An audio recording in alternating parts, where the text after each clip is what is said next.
Bismillahirrahmanirrahim. Assalamualaikum warahmatullahi wabarakatuh. My name is Muhammad AKRAM. My name is MUIZZUDin. My name is HILMI. Okay, today we will have a discussion about manners and morality concept in Islam. So basically, morals are the main thing in Islam. As a human being, we can choose either doing good things or bad things in our life.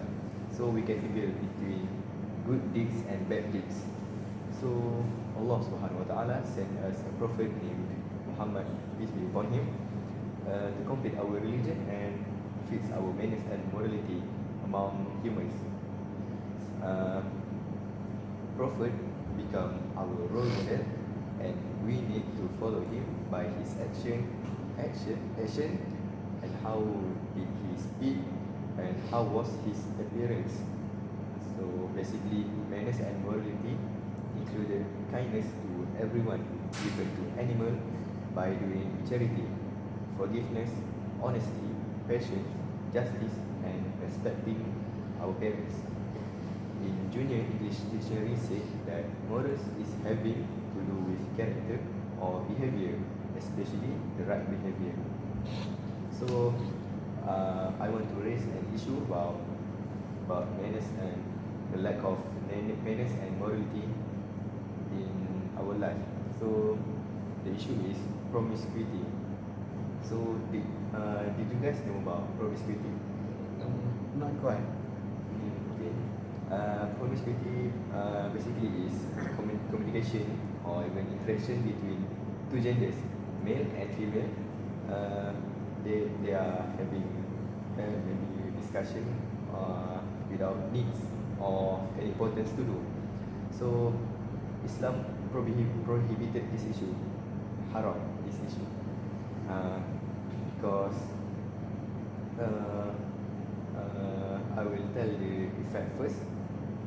Statistic from PDRM, Police Diraja Malaysia said that it was 256 babies dumping cases has been recorded since 2020 until 2022. It is a very serious issue that happens in our country.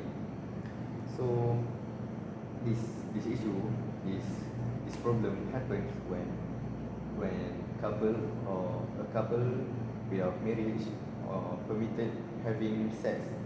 When they are having sex, they will having a baby. So when the pregnancies are unwanted, the babies were dumped into rubbish bins, toilets, and even drains. So Malaysia, our country, has the highest percentage of baby dumping cases across Southeast Asia, with an average of 100 babies per year. These cases only happen when they don't have manners and morality in their self. So can you tell us about your issue in morality, the lack of morality and manners in Yes. Thank you, Mr. HAZIQ, for your opinion and your stating the fact about the issue that currently happen in our society. And in my point of view, one of the current issues that happen in our country of morality and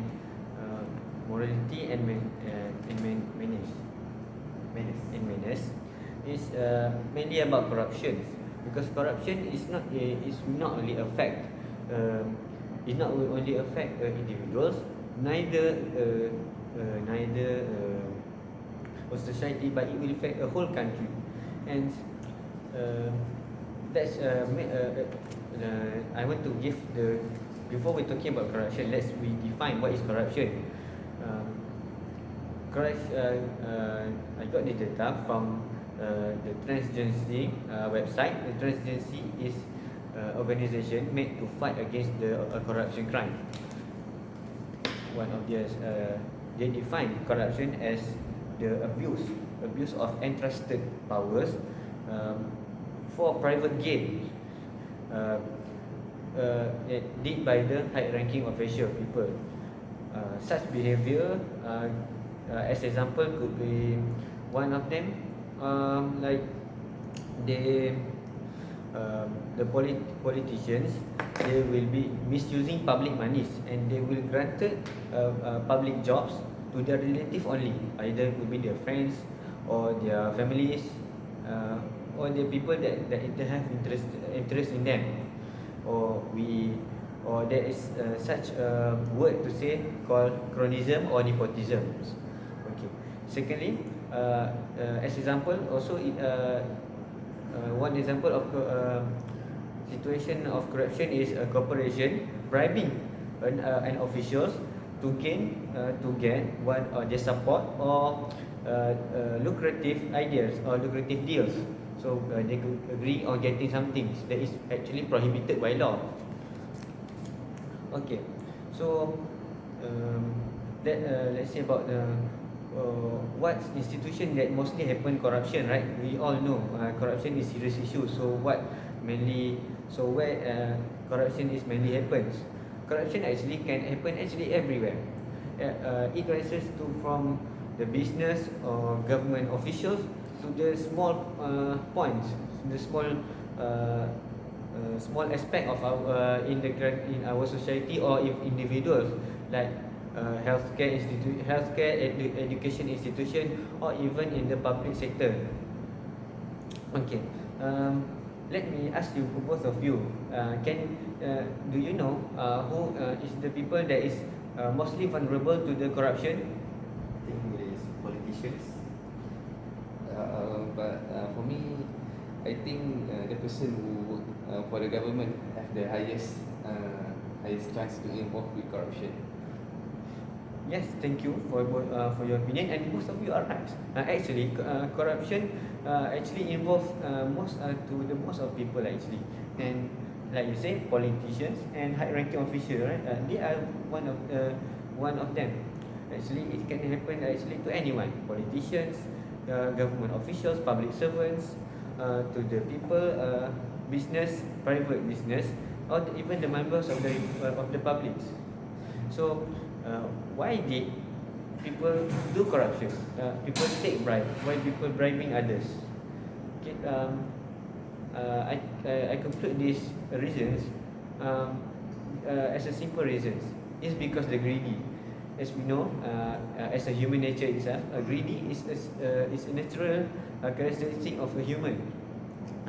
So because of this, in Islam, we already understand about the problem of the corruptions that will happen, certainly will happen. So Prophet Muhammad sallallahu alaihi wasallam, peace be upon him, has said in one hadith narrated by At-Tirmizi, that same the people that bribing others, and the people that takes the recipient of the bribes will be placed in hell. And in another hadith narrated by riwayat Ahmad, in the hadith, Prophet Muhammad, peace be upon him, had said that may Allah curse the peoples that give the bribe and take the bribe.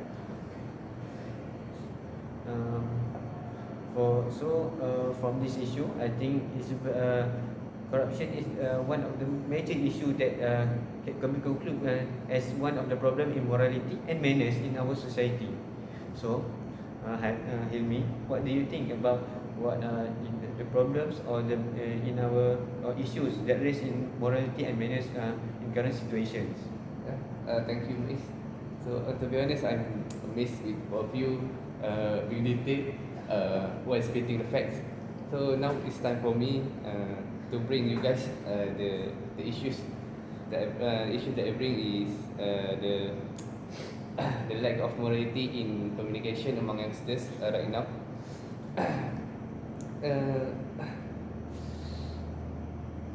The language politeness issues that I want to discuss here is the unrestrained use of negative lexical. So the words negative lexical that are usually used in this word in the communication are like stupid, crazy, and many more.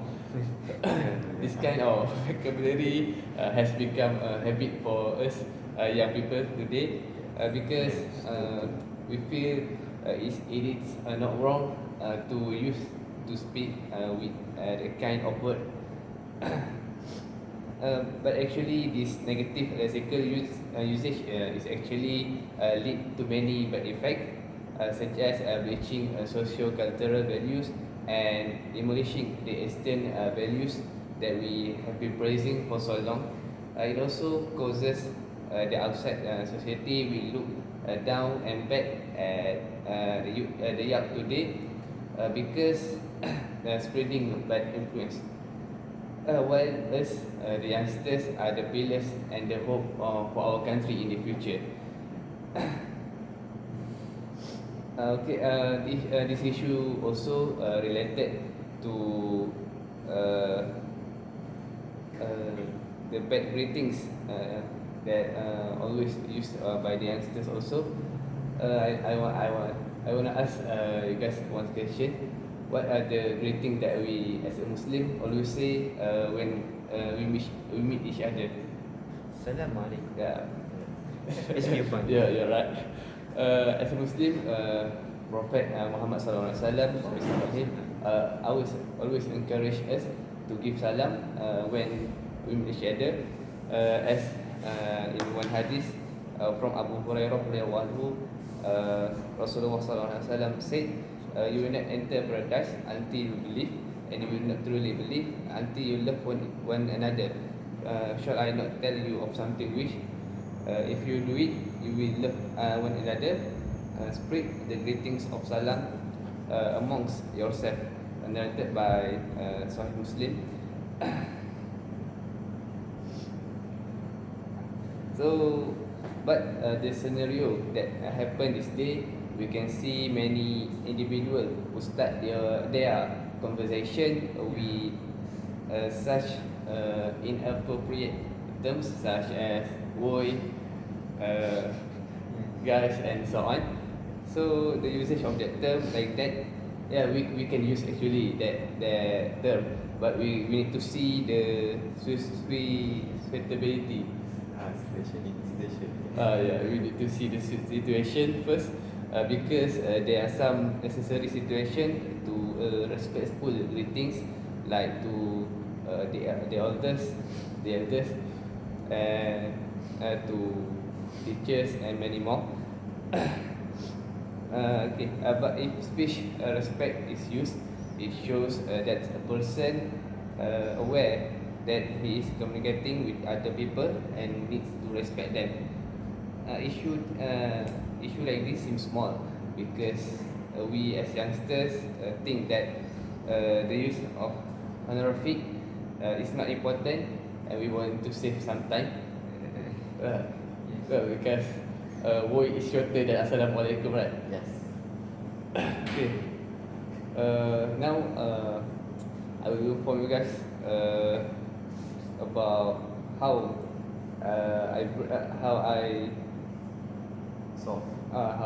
I want to solve this problem.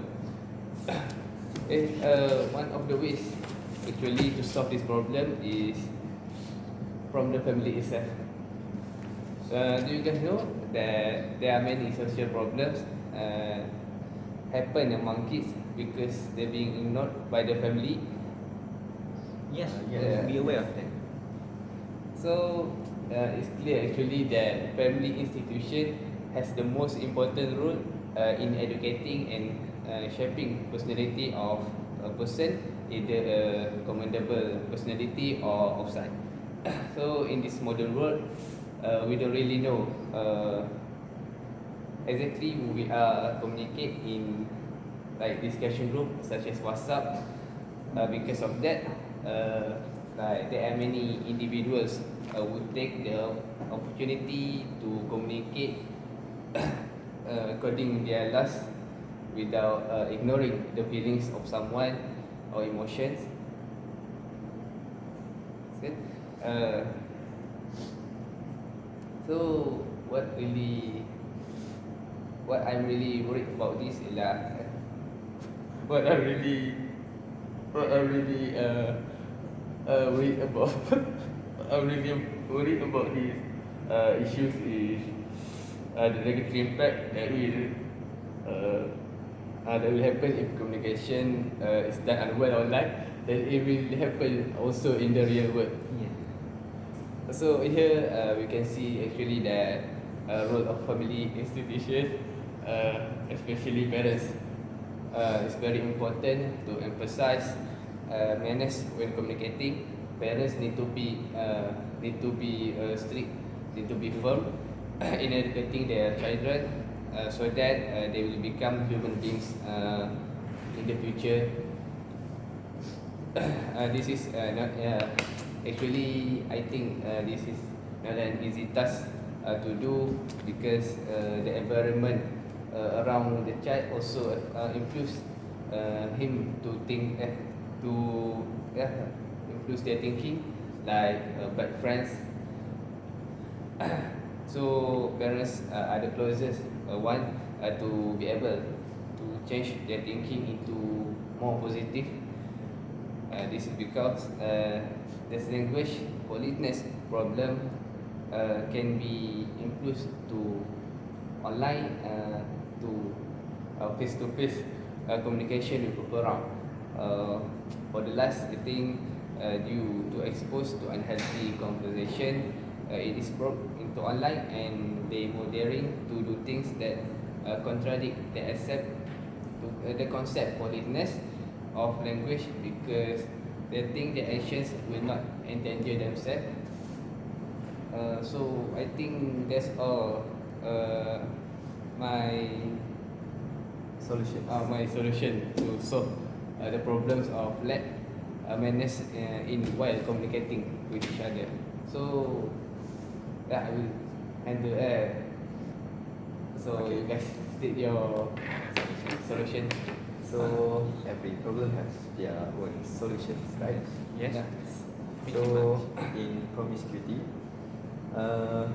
we need to prevent things more bad things happen when the promiscuity happen. So the first solution comes to my mind is everybody should know the boundaries between man and woman. So they cannot get too close or attached with each other while doing any activities, and we need to limit our talking or texting our opposite genders, Yes. especially at the night time. So the second is our government must put sex education in learning syllabus. Production knowledge is very important for teenagers like us. According to a study from 2012, Malaysian women who didn't identify as religious were more knowledgeable about reproductive health. This is regrettable because in Islam, we can a Muslim woman can use contraception in their marriage to prevent make their babies, but only for marriage person, but not before marriage. Yes. So it is not properly taught in school. So Muslim women may unaware about it. So the third solution is we need to lower our gaze. This is conclude within men and women. These two individuals should do this thing. So Islam recognizes the power of sexual desire, not only prohibits illegal sexual relations, but also prescribes ways of shutting all avenues leading on it. This is achieved by prohibiting those things that could open the way for illicit sexual relation between men and women. Hence, Islam prohibits any acts, whether in manner, attire, or speech, that can make our desire go go go active. Uh, both women and both men and women have a shared responsibility to uphold modesty, as explained in Al-Quran. Allah Subhanahu Wa Taala say to the believing men that they should lower their gaze and guard their modesty. So we as men, we need to lower our gaze, by not seeing a woman with no clothes, any clothes, right? And they as a woman, they should not show their self, their beauty, to a public people like us, except for their husband only. And open and respectful dialogue is crucial to address this issue, promote sexual health. It is important to remember that what is considered promiscuous varies across cultures and eras, and personal values and boundaries should be respected. So, what is your solutions about your issue? Okay, thank you, Mr. HAZIQ, for your solutions. For your solution for your issue, that is very good and very relatable and important for us to achieve. And when we talk about my issue that I bring before, is about corruption, right? So when we talk about corruption, we mostly depend on the laws to fight against the corruption. But unfortunately, laws are the reason why corruption is happens. So we need another alternative that I want to give. So one of them, stated by the transparency website, is to empower citizens. So what do we mean by empower citizens? Empower citizens mean they will give citizens in power of monitoring the public sectors, so they can watch. So by doing this, they can monitoring, and at the same time they can spot on where the corruption begin and where it began. So as an example, community monitoring initiatives have its effectiveness mainly to prevent corruption from happening from the beginnings. So secondly, is from the codes of conduct. Codes of conduct mean promotion of someone that want to hire a jobs. So they will base not only from their academics, but mainly on their personal standards, which is three main things that we know is integrity, honesty, and responsibility. So by having three these, they just only need to be guidance on how to manage public sectors, but they already have these three important things that they have in their aspect of life. So they will do the works in very honest and responsibility. And then the third one is in the human and resource management. This one is mainly talking about the rules and the procedures to hiring, resolution, promotion, and professionalization. This will give you trainings to the servants that want to play a role in the in one positions in any sectors in our daily basis, either in jobs or in the high-ranking officials, and etc. So and the last one I want to give is about the. Okay, I think that's all from my point of view and my solutions to the corruption problems.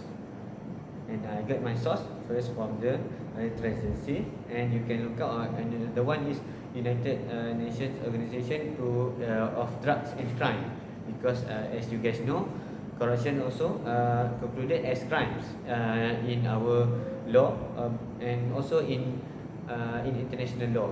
And for your guys' information, actually, stated by in the website of Trade and Economy, Malaysia actually ranked in the number 61 as least corrupt countries in the world, with scores of 47. And by higher the cost score actually is better.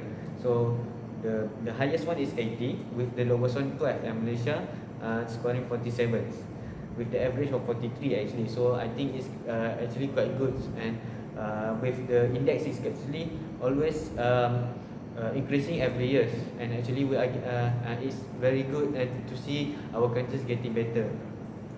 So I want to make I want to talk about the importance why it is important of behave ourselves and to keep our manners and our morality. So one of them are being to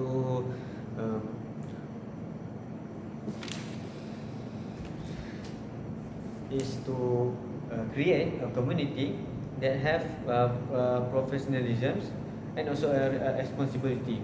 By this I mean because as we know, in the principle of Islam, we are taught with many important things, such as first honesty, and then respecting each other, and others aspect in life, so we can behave ourselves. So when a society, when we start from the individuals through society, when we behave when we respecting and following order of the Islam, this will create a community that have strong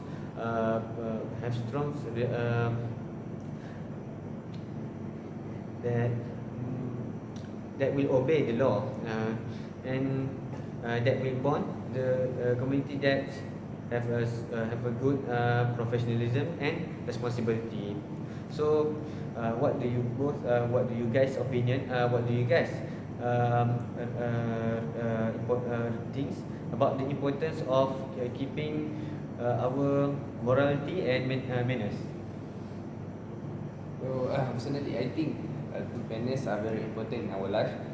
Importance of this in life is the well-known facts.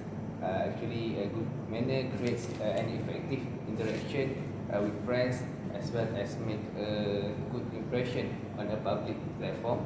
It helps us to be positive throughout the day.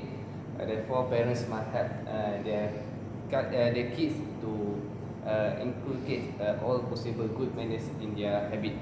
And I think good manners always give the opportunity for a new conversation with people, and hence the ultimate success in life.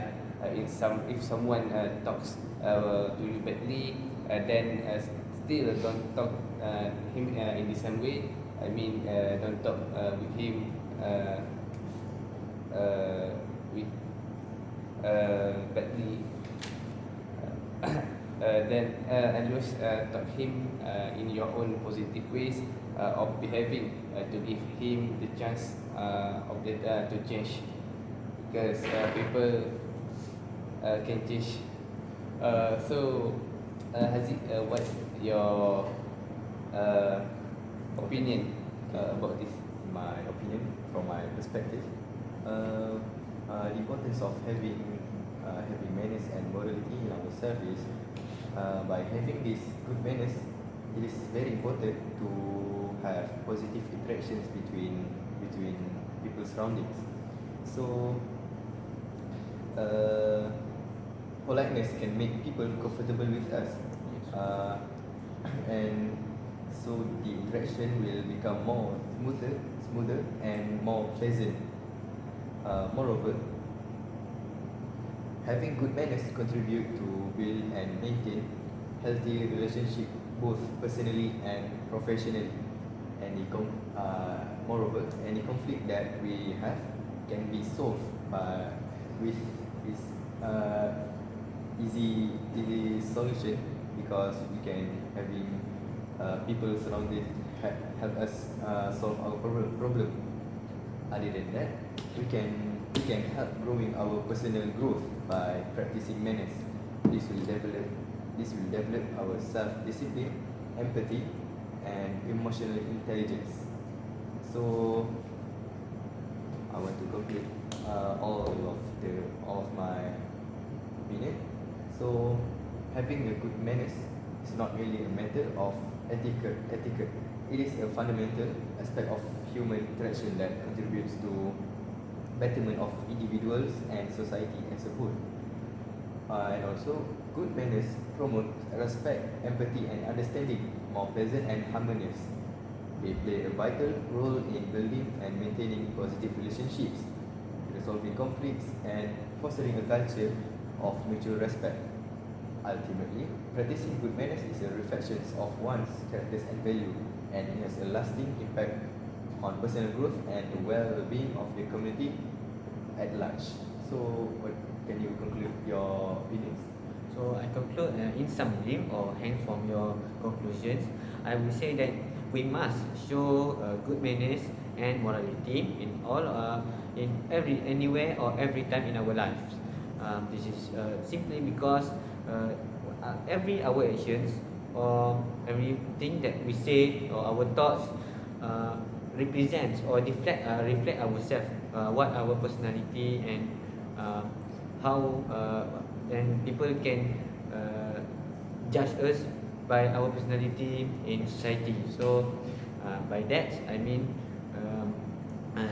with people judging us and saying what is truly about us, it's it's demand us, it give us demand that we need to behave ourselves and keep our moral, we will so people not feeling shame when seeing us in or being we will not feel embarrassed when we being in the society. So Hilmi, what can you conclude from all of our conclusion today? So based on the conversation that we had tonight, so I can say that manners are actually related to akidah, ibadah, and also education. So the reason is a good Muslim is the one who have a strict belief that motivates him to do syariah that command by Allah, the manners in him, and Islam also prioritizing manners, as in one hadith by Rasulullah say that Muslim will have the most perfect faith are those who have the perfect manners, narrated by Sahih Muslim. So a clean soul will radiate good behavior. So how do we get to clean the soul? Yes, with ibadah we can clean the soul. So a clean heart will lead people to obey all commands by Allah. So lastly, I think the morality prescribed by Islam is very noble and highly commendable, because every action that we do as a Muslim is based on the Quran and also Sunnah. Sheikh Naqib Al-Atas once said that Islamic education is to apply and put manners in people. So do you guys have any additional information to add? No. That's all for now. That's all from us. That's all for me too. So I think that's conclude our conversation tonight. So thanks for you guys participation in this conversation today, and close our conversation with Assalamualaikum warahmatullahi wabarakatuh.